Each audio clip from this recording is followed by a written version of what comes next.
Bienvenidos a otra trama. ¿Cómo les va? ¿Cómo están ustedes? El gusto de reencontrarnos todas las semanas para hablar de lo que nos apasiona. Y en este programa tenemos teatro independiente, por ejemplo, con Gabriel Iscovich.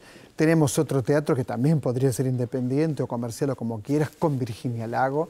Tenemos la Novena Sinfonía de Beethoven, estreno mundial con Mauricio Weinroth y mucho más porque todos los días voy al teatro o al cine, entonces siempre tenemos material para disfrutar. Y vi, por supuesto que la vi, Los que aman odian, uno piensa en Silvino Campo, en Bioy Casares.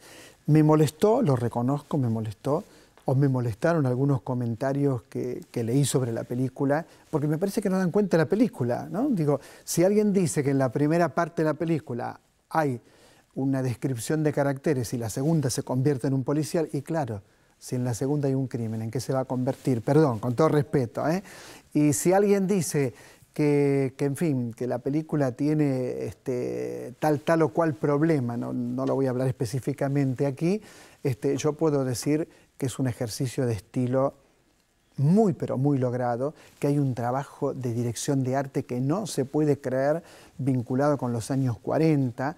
Puedo decir que Guillermo Francella hace un gran trabajo, también puedo decir todo eso, y que pensar en ese oxímoron, Los que aman odian, me parece que la película, sin contarla, pues es una película que no hay que contar, o hay que contar muy poco, me parece que lo demuestra el film. Cuando digo recreación de época, digo qué bueno que es ver esos años 40, esa novela. Hay una cosa que me causaba gracia, ¿no? Que tocan un libro y ese libro es un libro que pertenece a lo que se llama el policial negro y no al policial de Enigma, que era el policial de Agatha Christie, que le gustaba mucho a Borges, a Vida Silvina. Y la pregunta es, bueno, pero es una adaptación de la película. ¿Qué tiene que ver si tocan un libro de policial negro o un libro de policial de Enigma? En el fondo es exactamente lo mismo, son dos estilos distintos. Yo no tengo a Jorge Luis Borges o Silvino Campo para preguntarle, ¿pero leyeron a este autor? No lo tengo. Entonces me parece que son objeciones un poquito al límite de la chicana. Pero bueno, esto es la opinión, y la opinión hay que respetarlas a todas, por supuesto, entonces yo vierto la mía. Voy a saludar ya mismo para hablar de la película a Alejandro Masi, que ha hecho este trabajo de reconstrucción también de toda una época, de todo un tiempo. ¿Qué tal, Alejandro? ¿Cómo estás? ¿Cómo estás, Osvaldo? ¿Viste la película terminada? Varias veces. ¿Fuiste al cine a verla? No, al cine no. Sí. ¿Y? Bueno, en principio nosotros tenemos un gran orgullo. Fue muy trabajosa esta película, fue muy trabajoso desde el pasaje de un texto de narrativa como es Los que aman odian, la novela, la nouvelle, al guión, que trabajamos durante más de un año con Esther Feldman. Era una novela lo que pasa muchas veces con ciertas novelas o con ciertos textos que se vuelven engañosos. Uno lo lee y de pronto dice, de hecho incluso gente que no trabaja de esto dice, esto es una película. Y después cuando te pones a trabajar decís, bueno, hasta cierto punto hay problemas con el punto de vista, el momento de constituir una dramaturgia se resiste, se vuelve un trabajo muy interesante, pero al mismo tiempo que te desafía a encontrar caminos. No fue de entrada, nos demandó mucho tiempo y mucha insistencia sobre el material. Sobre todo por este aspecto, un poco vos lo mencionabas recién, un poco atávico. Empieza siendo un melodrama que en un momento sus amores en conflicto, sus pasiones en conflicto, desembocan en un homicidio y de alguna manera el género se vuelve mixto y se vuelve thriller, se vuelve policial y aparece un cadáver y aparecen un abanico de sospechosos. Cuidado, no cuentes nada, porque lo más interesante de esa parte de la película es que hay 4 personas que tendrían motivos, entre comillas, para asesinarla, ¿no? Y el espectador, yo la miraba y decía, me parece que podría ser él, me parece que podría ser el otro. Esto me parece también un logro muy, muy importante, que el espectador tenga 4 posibilidades para pensar que alguien la mató. Y ahí la película, por supuesto, que tiene un ritmo distinto. Ahora, a mí me impactó mucho lo gestual.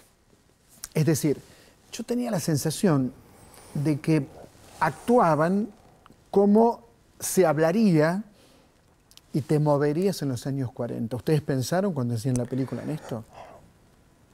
Constantemente. Pues parte del asunto, digamos, demandó mucho tiempo también el hecho de la escenificación de todo esto que implica lo actoral y que implica muchas otras cosas más también.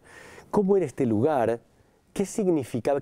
¿Cuáles eran las implicancias de ese Ostende, de ese proyecto turístico fracasado que quiso alguna vez competirle a Mar del Plata y no pudo, y que de pronto se construyó un caserón, un hotel enorme sin forestación que fijara los médanos y que empezó a taparse y que quedaba expuesto y que quedan estos personajes, un poco así fue inspirada la novela en el que se publicó en el 46, que Bioy y Silvina, que tenían casa en Mar del Plata, viajan por exotismo a conocer este hotel disparatado al que había ido Saint-Exupéry y que ellos... Yo estuve en la habitación de Saint-Exupéry.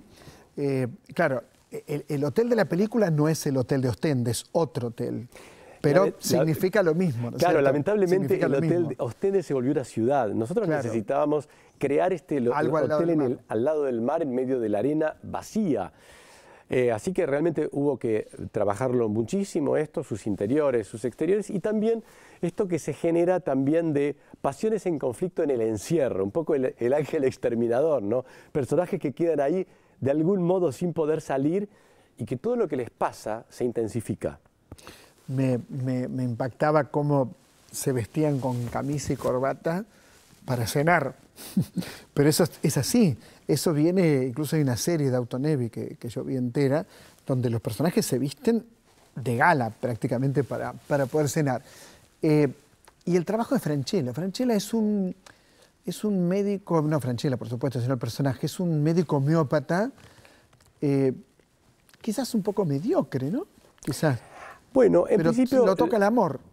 Claro, la idea acá es un hombre maduro, un hombre que ha vivido encerrado, demandado por esta orientación médica tan criticada en la época, y criticada aún hoy en un sentido, pero qué decir en los años 40, que ha vivido un poco imbuido en su biblioteca y en su estudio y en defender esto, y un poco ha postergado las cuestiones del amor, o no ha podido, o no le ha salido.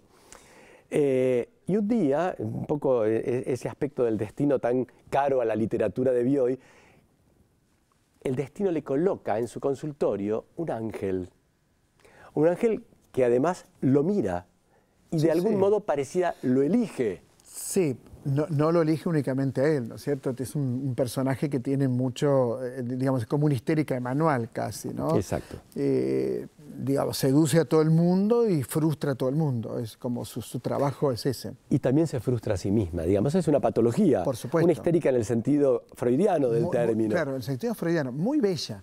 Bueno, la actriz es muy bonita, ¿no? Lo Pilato es una chica muy linda.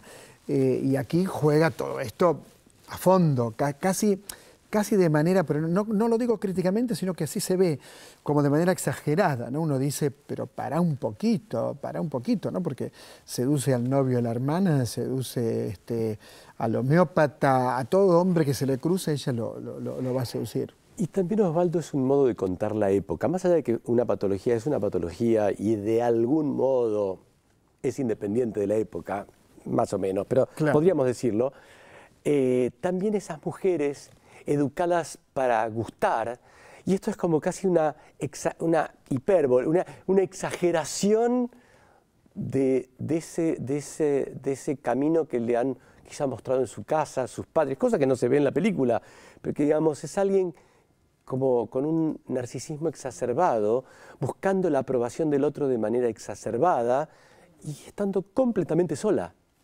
Totalmente sola, totalmente sola. Yo pensaba también en otros personajes como el novio de la hermana, por ejemplo, un sospechoso. No digamos jamás quién pudo matarla, ¿no? Pero un sospechoso, con motivos también, en fin. Como encarnando también quizás a un trepador, ¿no? Quizás a uno que le conviene, es una familia adinerada, quizás le convenga la herencia, ¿no? La herencia que recibiría la hermana, si hay una muerta, la recibe él. Hay otro personaje que me impactó mucho porque es como el despertar sexual muy difícil, es el muchachito, que será un pibe de qué edad. Este es el tema. Yo, que fue incluso en el procedimiento de audiciones y casting, fue complejo. ¿Por qué? Porque era necesario que el actor que lo encarnara fuera un niño en un aspecto, pero al mismo tiempo en el momento del despuntar sexual de la adolescencia, claro. Pero no un adolescente consumado con una sexualidad constituida. Entonces, es ese borde. Es ese borde que lo da muy bien. ¿Cuál es el niño? Se llama Teo Inama, el actor. Buen actor. Divino. Muy buen actor, porque da ese borde con semejante... Es una belleza la chica como aparece en la pantalla, ¿no es cierto? Seducido por ella.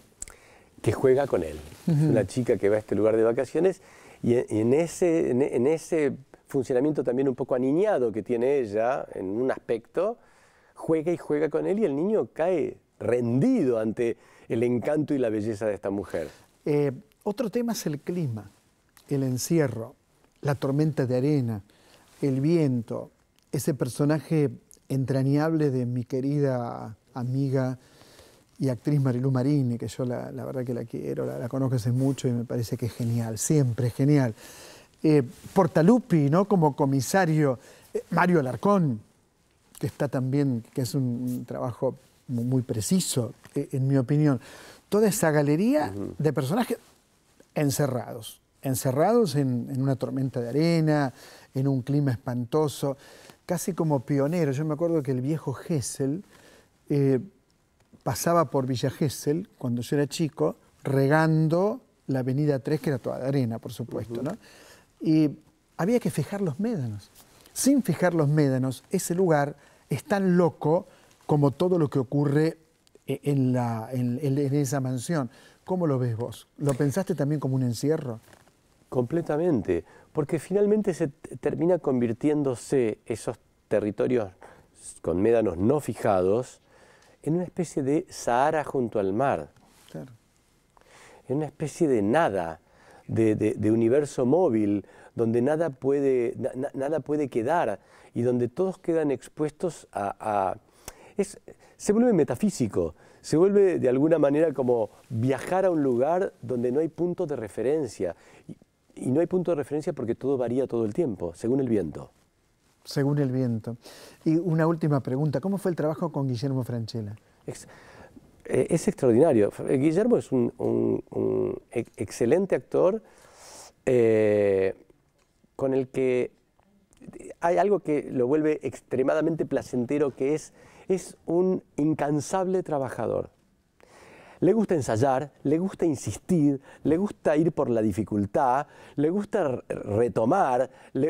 Es alguien, en el sentido que decía Gandolfo, siempre disponible. Y eso es maravilloso. Yo lo vi con Alfredo Alcón y me sorprendió tanto. ¿Te acordás cuando actuó con Alfredo Alcón? Pero, claro. Trabajo estupendo, ¿no? Extraordinario. Creo que en la televisión muchas veces arruina a los actores, ¿no? Porque los convierte como un estereotipo. Sobre todo porque la gente dice, voy a ver a Francella haciendo Casados con Hijos. No vas a ver eso. Vas a ver algo totalmente distinto, como lo hizo en El secreto de tus ojos, ¿no? Totalmente distinto. Toma riesgos, eso lo vuelve una persona muy joven, como concepto. Sí, claro que sí, claro que sí. Alejandro Macchi, te felicito realmente por esta película y muchas gracias por esta conversación. Muchísimas gracias por la invitación. De verdad. Pero lo importante, como siempre digo, es que vayas al cine. Que vayas o que vaya, como quieras. Que vayas al cine. Lo importante es crear un puente para que vos te encuentres con la película y estés de acuerdo conmigo, no estés de acuerdo conmigo, te guste, no te guste, lo aplaudas y pienses en ese universo. Y pienses también que películas como esta le hacen muy bien al cine argentino. Le hacen muy bien al cine argentino. Películas de historia, películas de época, reconstrucción. Esto le hace muy bien al cine argentino. Así que anda a verla y después me contás. Esto es Otra Trama y ya volvemos.